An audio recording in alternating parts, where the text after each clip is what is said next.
ইসরায়েলের সঙ্গে চলমান সংঘাতের মধ্যে নতুন সুসাইড ড্রোন শাহেদ 107 প্রকাশ্যে আনল ইরান। দেশটির ইসলামিক রেভলিউশনারি গার্ডস কর্পোরেশনের বিমান বাহিনী সোমবার এই ড্রোন প্রকাশ্যে আনে। শাহেদ 107 মানবহীন আকাশযান, যা আত্মঘাতী হামলার জন্য বিশেষভাবে নির্মিত। এটি পিস্টন ইঞ্জিন চালিত এবং 1500 কিলোমিটারেরও বেশি দূরত্বে উঠতে সক্ষম। এই ড্রোনের ঝাঁক যদি একসঙ্গে ব্যবহার করা হয় তবে তা ইসরায়েলের বিমান প্রতিরক্ষা ব্যবস্থার উপর মারাত্মক চাপ সৃষ্টি করতে পারে। ইরানি সংবাদ মাধ্যম তাসনিম নিউজ এজেন্সি এক প্রতিবেদনে এই তথ্য নিশ্চিত করেছে।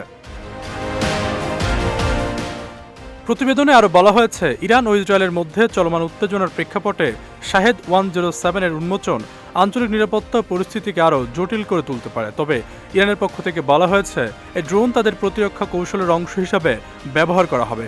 বিশেষজ্ঞদের ধারণা, শাহেদ 107 ইরানের সামরিক প্রযুক্তিতে একটি উল্লেখযোগ্য অগ্রগতি এবং ভবিষ্যতে যুদ্ধ তা গুরুত্বপূর্ণ ভূমিকা রাখতে পারে। এমনকি ইসরায়েল যুদ্ধে নামিয়ে দিতে পারে এই ড্রোন।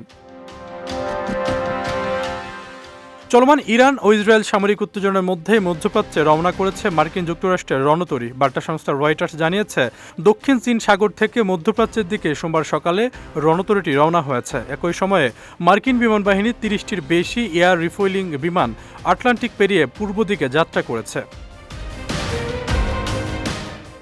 জাহাজের অবস্থান শনাক্তকারী ওয়েবসাইট মেরিন ট্রাফিকের তথ্যে দেখা গেছে, সোমবার সকালে ইউএসএস বিমানতরী দক্ষিণ তীর সাগর ত্যাগ করে পশ্চিম দিকে যাত্রা করেছে। ইরান ও ইসরায়েলের মধ্যে চলমান সংঘাতের মধ্যেই রণতরীর গতিপথ নতুন করে উদ্বেগ তৈরি করেছে। এ বিষয়ে মন্তব্যের জন্য রয়টার্সের অনুরোধে মার্কিন দূতাবাস তাৎক্ষণিক সাড়া দেয়নি। বিশ্লেষকরা মনে করছেন, ইরান ও ইসরায়েলের চলমান উত্তেজনার মধ্যে মধ্যপ্রাচ্যে মার্কিন রণতরী পাঠানো যুদ্ধ প্রস্তুতির সম্ভাবনাকে প্রবল করে তুলেছে। সাম্প্রতিক উত্তেজনার মধ্যে যুক্তরাষ্ট্রের এমন পদক্ষেপ মধ্যপ্রাচ্যে বড় ধরনের সামরিক প্রস্তুতির ইঙ্গিত বলেও ধারণা করা হচ্ছে। ইসরায়েলের হামলার সঙ্গে যুক্তরাষ্ট্রে জড়িত থাকার দাবিতে ইরানি কর্মকর্তা ও সরকারের সাম্প্রতিক অভিযোগ এবং ডোনাল্ড ট্রাম্পের হুঁশিয়ারি এমন ইঙ্গিতকে আরও প্রাসঙ্গিক করে তুলেছে। আশরাফুল ইসলাম, বিজয় টিভি, নিউজ ডেস্ক।